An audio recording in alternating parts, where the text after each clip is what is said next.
Halo, Assalamualaikum warahmatullahi wabarakatuh. Kembali lagi bersama saya, Suci Jayanti dari PKBM Go Digital. Teman-teman, hari ini kita akan belajar pendidikan agama Islam dengan materi moderasi beragama dan toleransi. Sebelumnya, saya ucapkan selamat datang kembali di PKBM Go Digital. Hari ini kita akan belajar bagaimana cara menjadi seorang muslim atau muslimah yang toleransi terhadap perbedaan yang ada di sekitar kita. Baik, sebelum itu saya ingin mengajak teman-teman untuk berpikir sejenak. Misalnya ketika teman-teman menemui adanya perbedaan yang ada di sekitar kita, apakah teman-teman marah? Ataukah teman-teman menganggap itu sebuah kekayaan?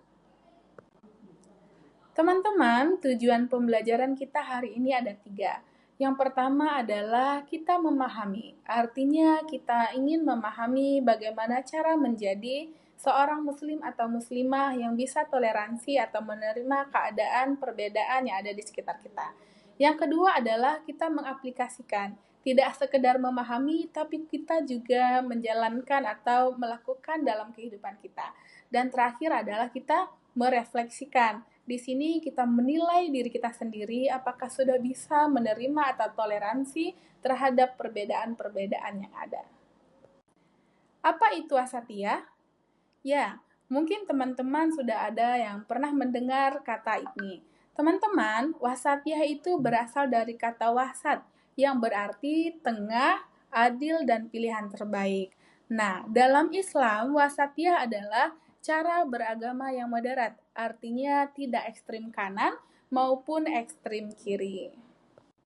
Adapun dalil nakli yang menjelaskan tentang ini adalah dalam Quran surah Al-Baqarah ayat 143 yang artinya, dan demikian pula kami telah menjadikan kamu umat Islam, umat yang adil dan umat pertengahan. Di sini maksudnya adalah kita menjadi penyeimbang di antara atau di tengah-tengah perbedaan yang ada di sekitar kita. Makna ummatan wasatan. Di sini kita membahas ada 2 makna. Yang pertama adalah makna adil, di mana adil ini adalah kita menempatkan sesuatu itu pada tempatnya. Kita tidak memihak kecuali itu pada kebenaran. Yang kedua adalah adanya pilihan atau the best, di mana kita menjadi penyeimbang atau menjadi seseorang yang memberikan kedamaian yang ada di sekitar kita. Posisi wasatiyah atau jalan tengah. Teman-teman, artinya adalah ia itu seimbang.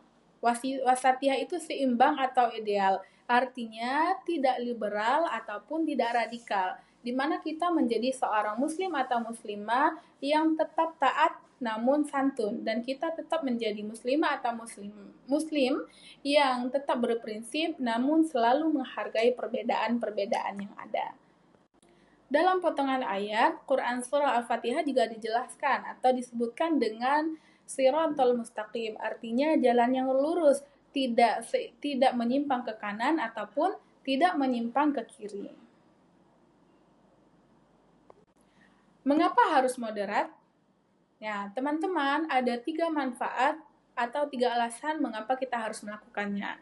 Yang pertama adalah untuk mencegah adanya konflik atau pertikaian. Yang kedua adalah tentu untuk menjaga ukhuwah atau persaudaraan. Walaupun nanti misalnya kita ketemu dengan seseorang yang berbeda keyakinan, berbeda suku, kebiasaan, dan lain sebagainya. Yang ketiga adalah kita menumbuhkan atau menyebarkan citra Islam yang rahmatan lil alamin. Artinya Islam itu menyeluruh dan Islam itu memberikan kasih sayang pada setiap manusia. Studi kasus. Nah, studi kasus kita ambil misalnya contoh sederhana, ini dari kasus Pak Budi yang memiliki tetangga non-muslim. Yang kemudian Pak Budi ini diundang oleh tetangganya untuk hadir dalam pernikahan anaknya tersebut. Pertanyaannya adalah bagaimana sikap yang tepat yang dilakukan oleh Pak Budi pada undangan dari tetangga yang berbeda keyakinan?